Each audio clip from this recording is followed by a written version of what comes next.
The rain was pouring down, as if trying to wash away all traces of this night. I'd gotten used to these calls in the dead of night, but this one was special. Captain Reed didn't just call worried, he sounded angry, mixed with confusion. "Maxfer, you're not going to believe this." He started on the other end of the line. "We just lost the only evidence in the case." I jumped up, pulling on my raincoat, and sprinted out into the rainy night. 20 minutes later, I was already standing in front of the museum. The picture before me looked absurd. The cops were arguing, the museum staff looked shocked, and Reed was pacing nervously from corner to corner. "Tell me, what happened?"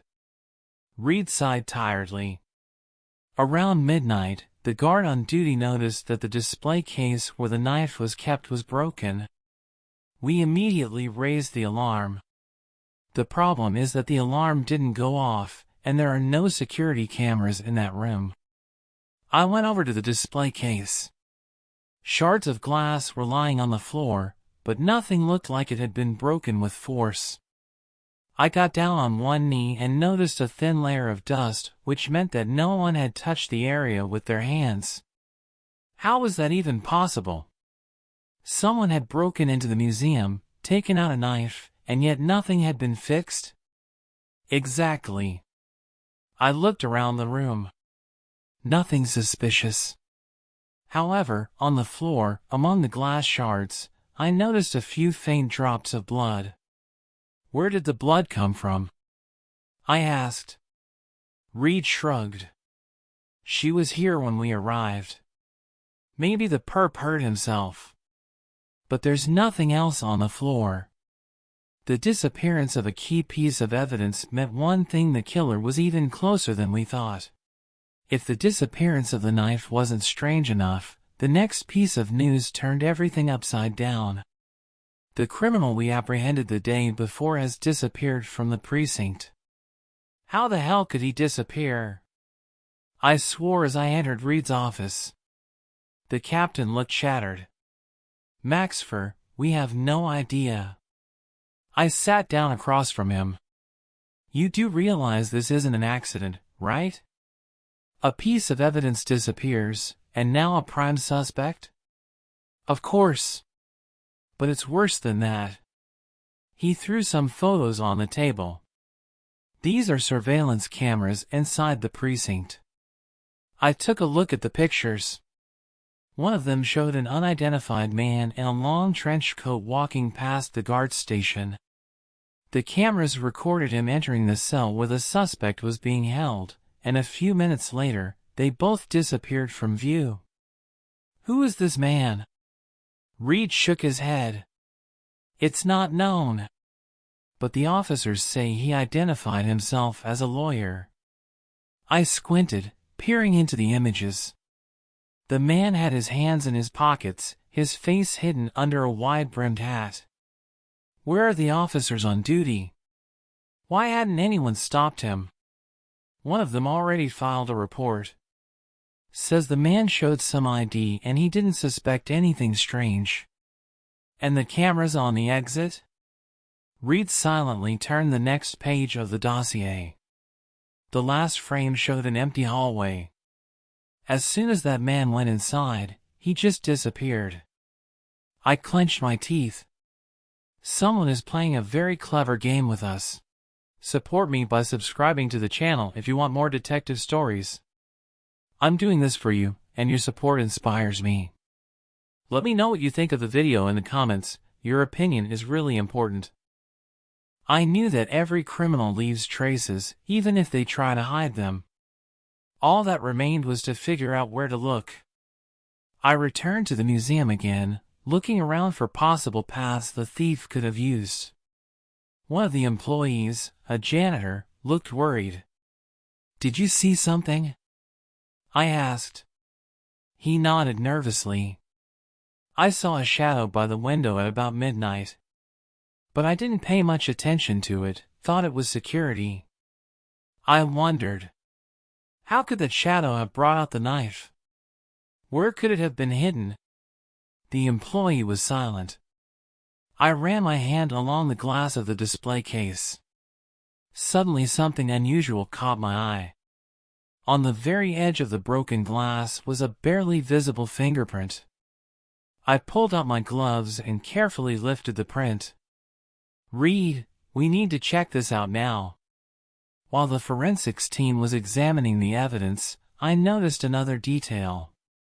The cameras that filmed the main halls recorded movement during the same time period that the evidence disappeared. In one of the shots, there was the barely discernible silhouette of a man leaving the building through a side exit. He used the service exit. Reed walked over to me, frowning. But if this man is a criminal, why did he let himself be filmed so easily? I wondered. It all seemed too obvious. Because it's not a criminal. It's a distraction. The shadow on the footage was too blurry, the silhouette seemed unnatural. Someone was deliberately trying to misdirect us. I turned to Reed. Criminals leave footprints even when they are trying to hide them. But what if someone is doing it intentionally? Reed froze. You're saying that this whole theft thing is a setup? I nodded. And maybe the real evidence was still in the museum.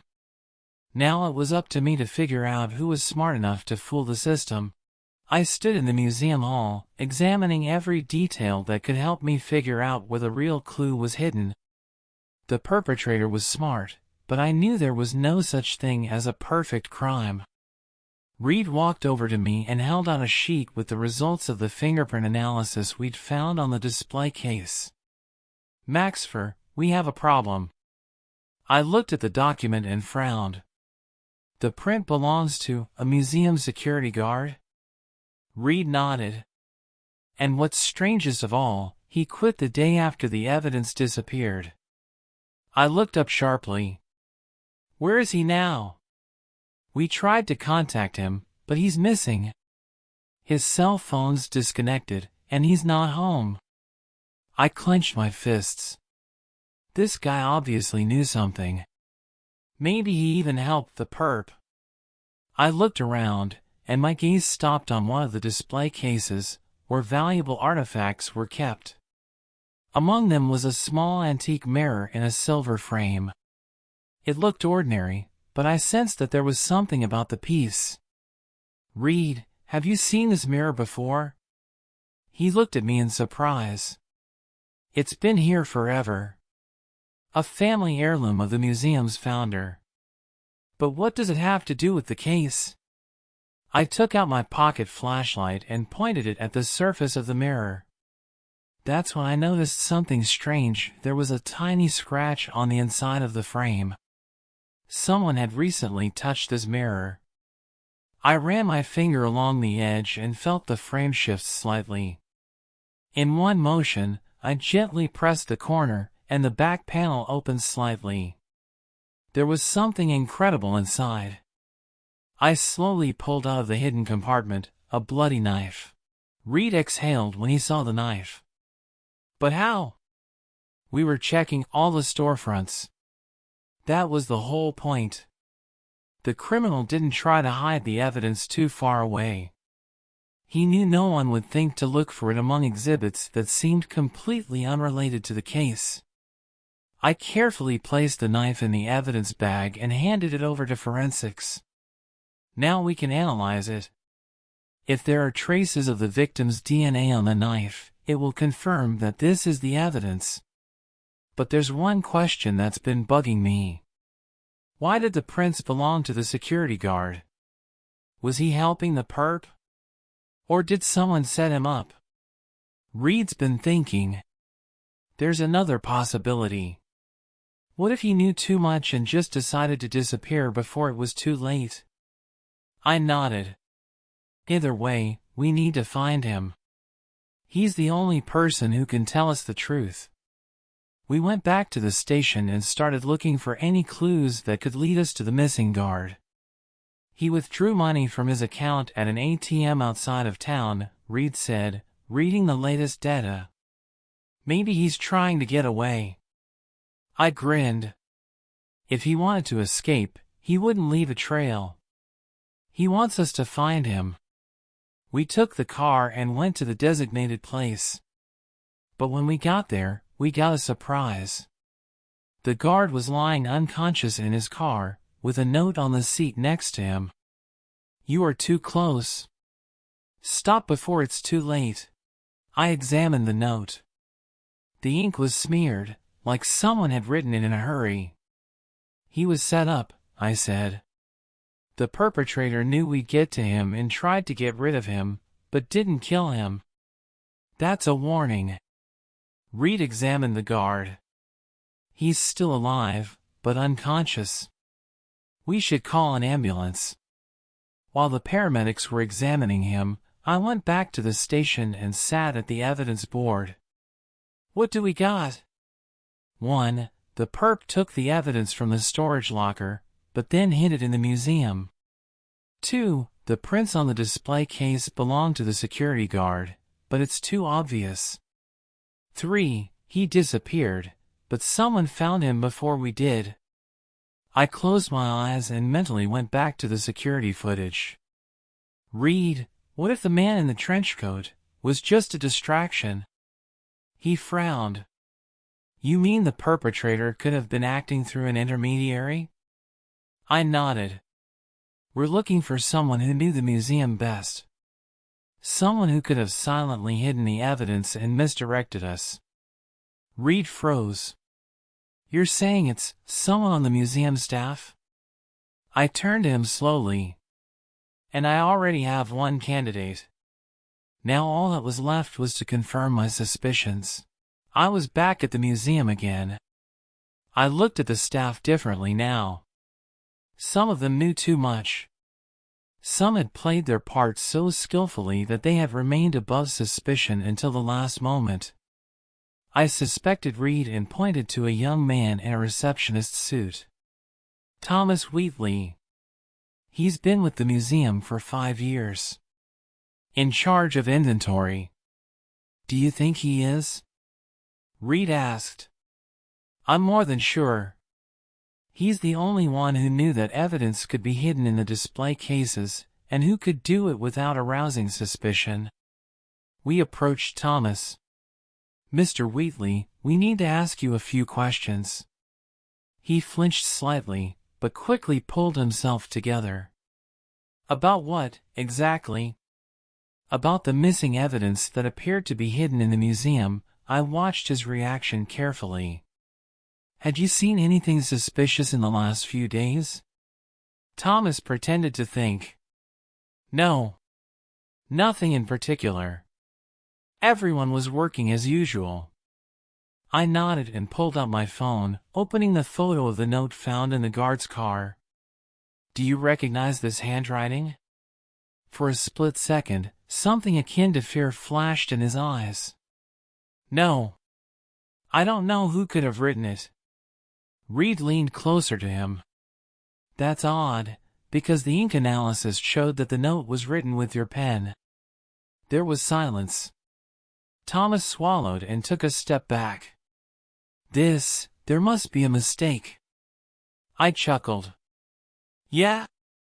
Then why did the cameras record you leaving the museum through the back door moments before the evidence disappeared?" His face turned pale. "I was just getting some air." "Of course you were getting some air, but you brought gloves and a flashlight with you." I crossed my arms. "Confess, Thomas. You knew where the evidence was hidden." He didn't say a word. But I knew that silence sometimes spoke louder than words. "You think I stole it?" Thomas tried to grin, but it looked pathetic. "We know you helped hide it," I said. "The only question is, did you do it willingly?" His eyes widened. I was threatened," he suddenly snapped. "They said that if I didn't help, I'd be framed." "Who's they?" Reed's ears perked up immediately. "I don't know their names," Thomas whispered. "But they were very convincing. One of them said that if I helped, they'd pay me." I looked back at Reed. What happened next? They handed me the evidence and told me to hide it in one of the exhibits. Thomas swallowed. But then, I heard that the police had launched an investigation, and I panicked. I squinted. Why didn't you run away like a security guard? He hesitated. Because I didn't know what they'd do to me if they found out I'd uncovered their plan. I exhaled. So someone knew where the evidence was hidden.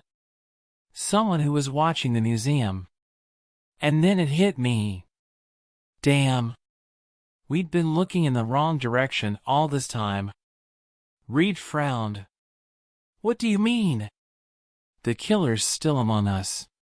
We're back at the museum. I ordered all the exits to be closed. Now I knew the perpetrator was here.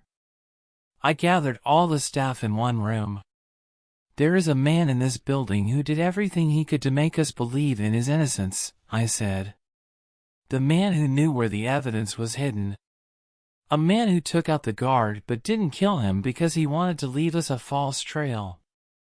I looked around at everyone. Thomas was helping, but he wasn't a major player. The real culprit had been around the whole time. I stepped forward. And that person is you, Jonathan.